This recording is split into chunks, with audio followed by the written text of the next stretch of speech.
At first glance it seemed like a perfectly ordinary day in the British Parliament, the usual rhythm, the formal speeches, the obligatory applause. But no one expected the morning to turn into a real storm. When a Conservative MP, the PE Conservative Graham Stewart, took to the rostrum, there was a slight silence, like a thunderstorm. His speech began calmly, even mundanely, but with each phrase, his voice grew firmer, and it soon became clear that this was not just a speech. It was a frontal attack, directly addressed to the Chancellor of the Exchequer, Rachel Reeves. He didn't cut corners, instead, he cut them with surgical precision. The Chancellor says her priority is to grow the economy. But in fact she has stopped the fastest growing state of the G7. These words caused first surprise, then sepulchral silence. And even when he added, she promised there would be no tax increases, and now she's introducing an employment tax, hitting the most ordinary working people, the reaction from the audience was restrained. Only when the deputy reminded that housing goals had been cut by 200,000, and that public borrowing had risen by £18 billion in 2 years. 2 years, it was clear he was going all the way. His speech culminated in a phrase, after which you could hear water dripping into a glass in the room. Isn't it about time? It's time for the PM to call the Chancellor into the next office and say, "Rachel, you're fired." At this point there was a pause in Parliament, not out of politeness, but out of shock. Even the opposition froze for a second, not knowing how to react. No one expected that the question of the competence of the country's chief financial officer would be raised so sharply, openly, and most importantly, publicly. The political scene, usually so restrained in expressions, for a moment turned into an arena where the first blood was spilled. But even that was only the beginning. While some argued about the validity of such words, others caught the wave. A heated discussion unfolded on social networks. Some called Stewart's words brave, some called them populism, but there was no one left untouched. Not surprisingly, the budget presented by Reeves drew mixed reactions even among her fellow party members. People tired of inflation, rising prices, and constant uncertainty. And uncertainty suddenly heard something different, a clear indictment thrown right into the face of power. But while political London debated whether such statements, the permissibility of such statements, a very different drama was unfolding on the other side of the country. No slogans, no parliamentary speeches or parliamentary votes. And parliamentary votes. In the verdant hills of the Lake District, where silence always reigned and the rhythm of life remained almost unchanged, something far more symbolic than political battles. The people simply said no. The construction of a major Islamic center at a cost of £2.5 million, which had been approved and planned in one of the most picturesque corners of the UK, suddenly came to a standstill. Not because of bureaucracy, not because the fault of the contractors, but because those who were supposed to build the building, masons, concrete suppliers, quarry owners, refused to participate. There were no protests, no banners, no high-profile interviews. There was only silent determination. "We don't want to be part of this," they said, and walked away. Something changed after a report aired on GB News, which critically discussed the project. Soon, one by one, local suppliers began withdrawing their bids. The first refused to supply concrete, followed by limestone. Even nearby quarries suspended shipments. Representatives of the Islamic Center at first tried to comment discreetly on the situation. "This is just a temporary delay. We will find a new supplier." But behind the polite diplomatic tone was panic. Work was supposed to begin this week. The foundation hadn't been poured. The materials hadn't arrived. The money until April. What happened? Why did a project that was officially authorized and approved in December 2022 was suddenly jeopardized? The answer was not in economics or politics. It lay deeper in the feelings of local residents. For many, it wasn't a matter of religion. It was a question of scale, style, a sense of home. It's not about hate. It's about voice. "We're not being heard," said one anonymous worker in a private conversation with reporters. Ironically, no one was shouting no mosque. People simply refused to build. No slogans, no aggression. Just silence. That silence was louder than any rally. One by one, the workers left the site, and the further they went, the more it became clear that we were facing not just a logistical problem, but a cultural watershed. The local community rose up, not with their fists, but with their absence. With absence. They didn't show up. In comments on the news, many wrote, "I'm not against the center, But why didn't anyone ask us? More than 30 formal complaints have been filed against the project. And while some politicians were quick to call them vicious or racist, residents insisted that criticism is not always hate. Otherwise, why else would there be a public debate? The project envisioned cultural halls, classrooms, prayer and funeral ceremonies. For prayer and funeral ceremonies, it looked reasonable on paper. But it wasn't about the content. It was about the changing terrain. Quiet, verdant England, slowly but irreversibly. And not everyone is ready for it. Now, with the project hovering between bureaucracy and social reality, one fact remains constant: the workers are not coming back. No one is stopping them, it's just that no one is going. And therein lies the power. There are many ways to say no. Sometimes all you have to do is just not to lift the hammer. When people talk about protest, the most common images we have in mind: shouting, banners, rows of police shields, and big headlines in the morning papers. But resistance is not always loud. Sometimes it comes quietly, like fog in the early morning when you can't see anything, but you can feel everything, in the air, in the people, the things they no longer do. In Lake County, that's exactly what happened. The construction of a massive Islamic center, conceived as a space for prayer, learning and cultural integration, suddenly turned into a symbol of silent protest. No tires were burned here, no rallies were called, no streets were blocked off. Instead, the construction workers simply didn't show up. Suppliers didn't return calls. The quarries stopped loading stone. It's as if the earth itself refused to support construction. A situation that at first seemed like a temporary hiccup took on the characteristics of a real public confrontation with each passing day. Representatives of the Islamic Center tried to save face. They spoke of technical difficulties, temporary delays, change of logistic partners. But underneath all this official terminology, there was a much deeper truth. The local community had made a statement. Deeper truth, the local community has made a choice. And it was not in favor of the project. No one set fire to the construction equipment. No one boarded up windows. No one organized nighttime vigils at the gates at night. Everything happened in absolute silence. One of the drivers who was offered a contract simply said, "It's not mine," and drove off. Another bricklayer refused the order, explaining it with principles that no one voices, but everyone understands.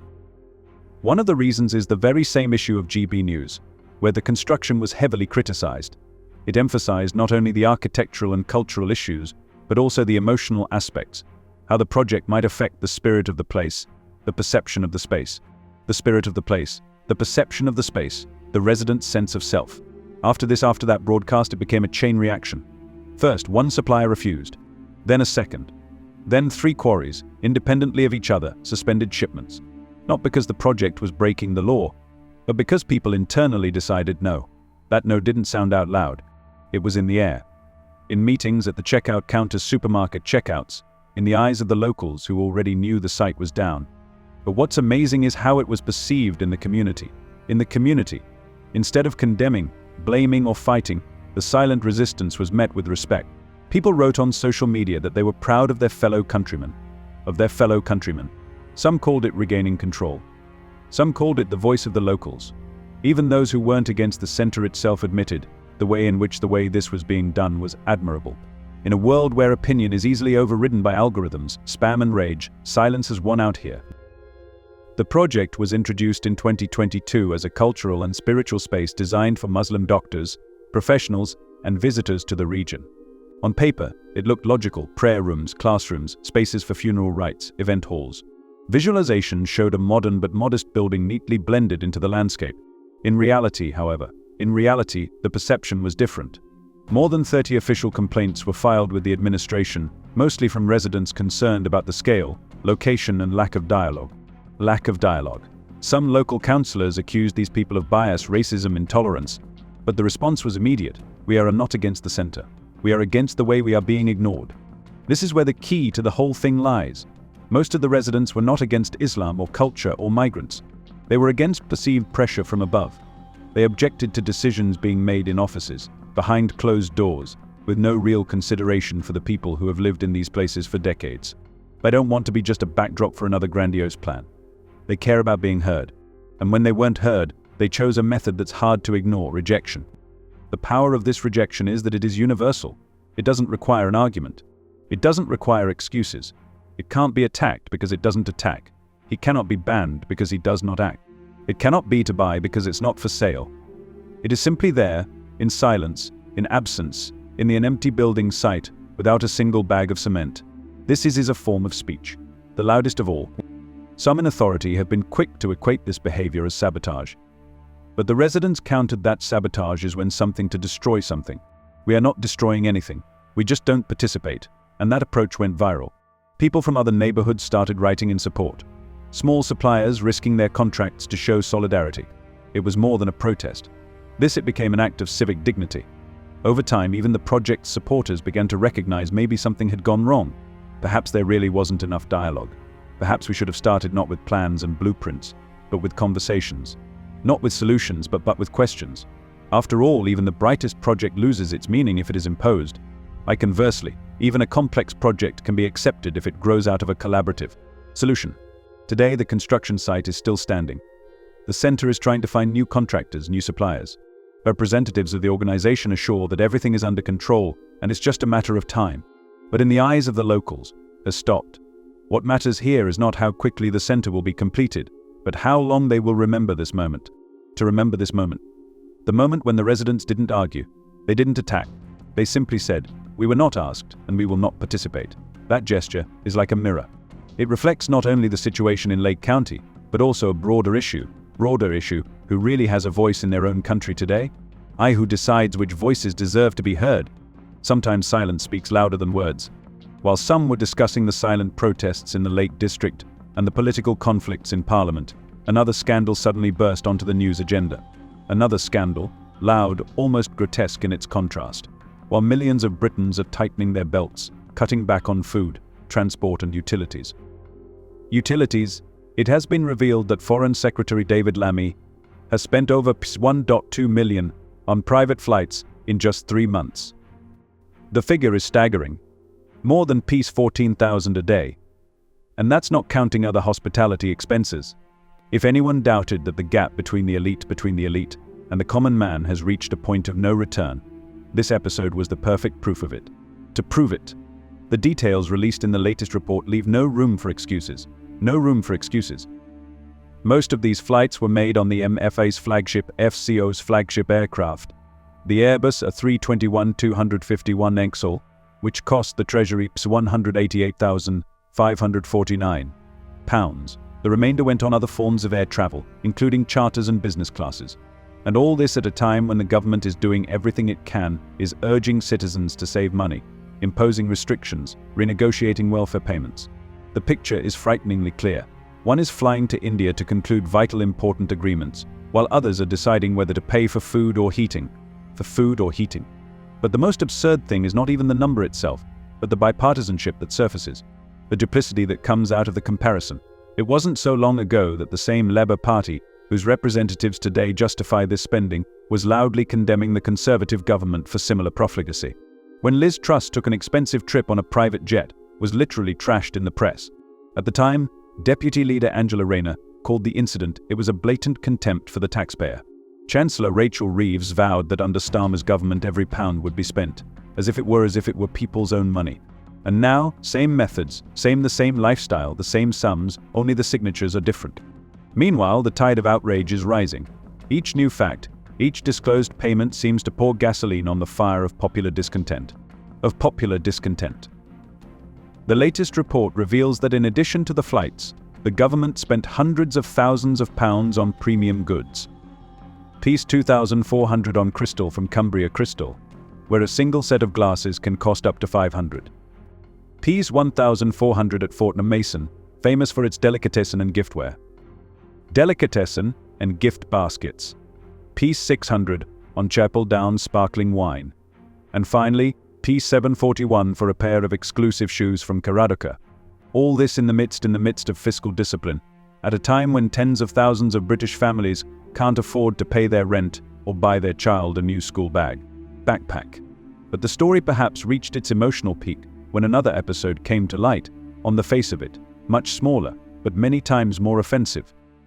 MP Taiwo Waitemi, a member of the Treasuries and representative for Coventry North West, was reimbursed from the public purse for rent associated with her dog. $900 a year.